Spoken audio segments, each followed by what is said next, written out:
Hi, I'm the Space Quest Historian. Got a bit of an oddity to show you today.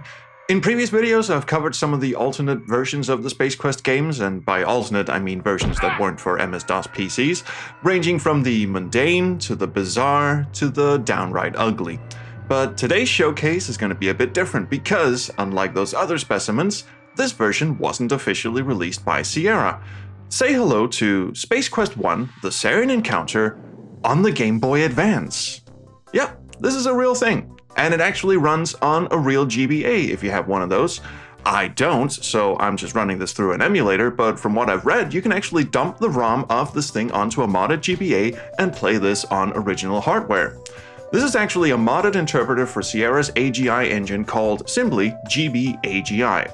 It was developed by one Brian Provinciano, and it basically allows you to play any Sierra game that uses the AGI engine on the GBA. And this means it will not only run Space Quest 1, but also Space Quest 2, along with games like King's Quests 1 through 3, and of course the AGI version of King's Quest 4, Leisure Suit Larry 1, Police Quest 1, Gold Rush, and the Manhunter games.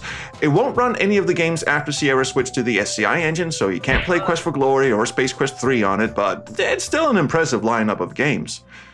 Now, playing a parser game using a controller sounds like the worst idea ever, but as you can see, GB-AGI employs a novel way of circumventing what would otherwise have been the infuriating laborious task of having to enter parser commands one character at a time by employing a sort of sentence construction pop-up interface that kind of reminds me of the UI from King's Quest on the Sega Master System.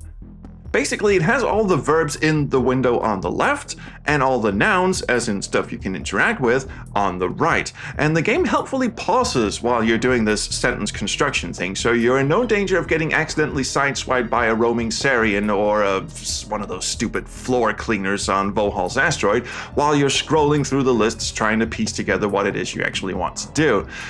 This comes with some caveats though. Most noticeable is the lack of modifiers, so you can't attach something to something, you have to just attach thing and hope it works. And oh, the verb attach isn't even on the list, it's affix, which implies that the verb list only contains like the master list of verbs in the game's vocabulary, and not any of the synonyms. And this leads to some frankly frustrating scenarios where you're trying to accomplish something that sounds fairly easy on paper, but ends up being this weird game of Mad Libs where you're trying to construct the sentence the parser will understand through an array of bewildering combinations of verbs and nouns that don't appear to make much sense. It doesn't help that some of the nouns appear in the verb list for some reason instead of on the noun list, which I guess is more of a reflection of how the game is coded rather than a slight against the interpreter, but it does make for some very strange hunt and peck moments. Now, I played through both Space Quests 1 and 2, and you can go watch the full playthroughs over on my second channel. There's a link in the description, of course.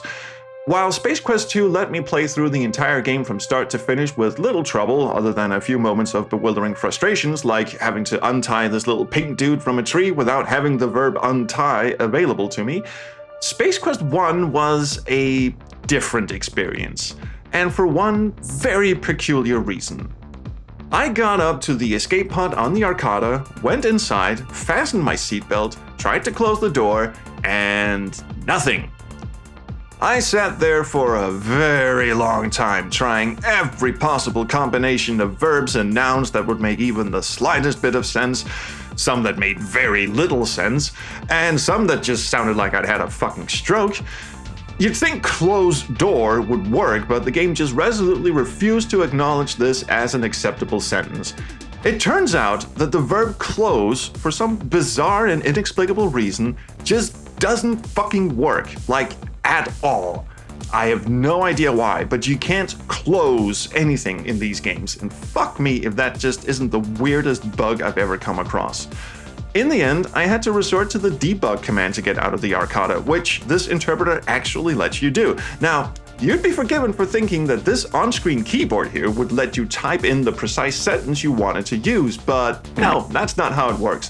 Whenever you press a key here, the keyboard just vanishes. As it transpired, the keyboard is not actually for typing in parser commands, it's just for applying any single press hotkey that may be in the game you're playing, like pressing the F6 key to fire the ray gun aboard the Deltor. Anyway, with this keyboard, you can also toggle the Alt key and press D, which, I'm sure we're all aware, enables the debug commands in these old AGI games. And while the verb and noun list only shows the nouns and verbs that are applicable to the room you're currently in by default, GB-AGI also mercifully lets you access a giant master list of every verb and noun the game understands, which also includes the verb TP, which does not refer to a popular Halloween pastime in the United States, but actually stands for teleport.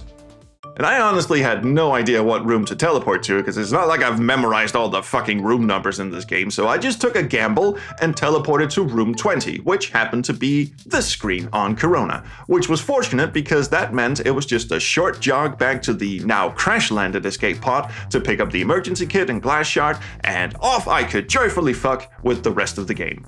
And things went pretty smoothly from this point on, occasional vocabulary fucking aside.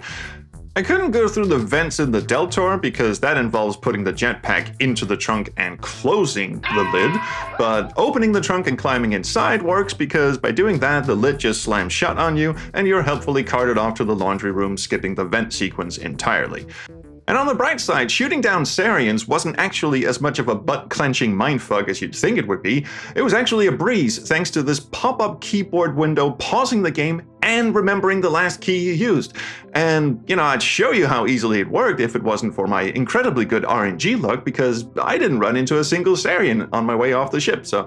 Well, hey, on the slightly less bright side, you can't save your game. At least I couldn't work out a way to do it, and I suspect it's because, given that this thing will also run on original Game Boy Advance hardware, there's no way to write a save game to a read-only cartridge. And this means if you die, you have to start all over from the beginning.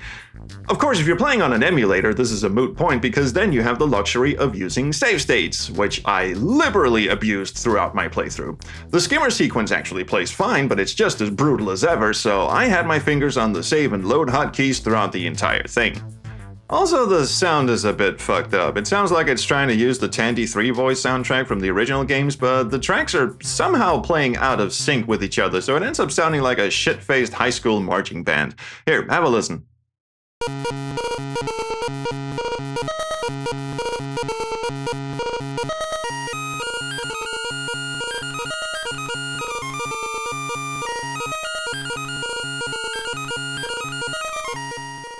As I said, I also played through all of Space Quest 2, but there really isn't much to report there, mainly because you're never required to close anything in that game.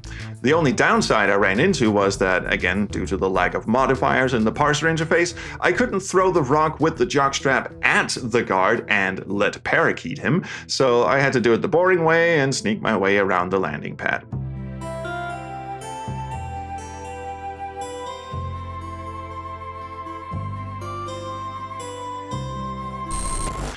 Again, if you want to watch the full playthroughs of both of these games on the Game Boy Advance, they're up on my second channel with commentary, so go check that out, and please give that channel a sub if you'd be so kind. All jank aside, I'm beyond impressed that someone actually managed to get these games running on the Game Boy Advance, and the sentence construction interface works surprisingly well, even if it does present you with a couple of linguistic challenges along the way. I even managed to find some messages in the games that I didn't know existed before, like if you try to undress any of the corpses on the Arcada. One can only wonder what your purpose for this action is. You can't undress the body. Allow him one last bit of dignity.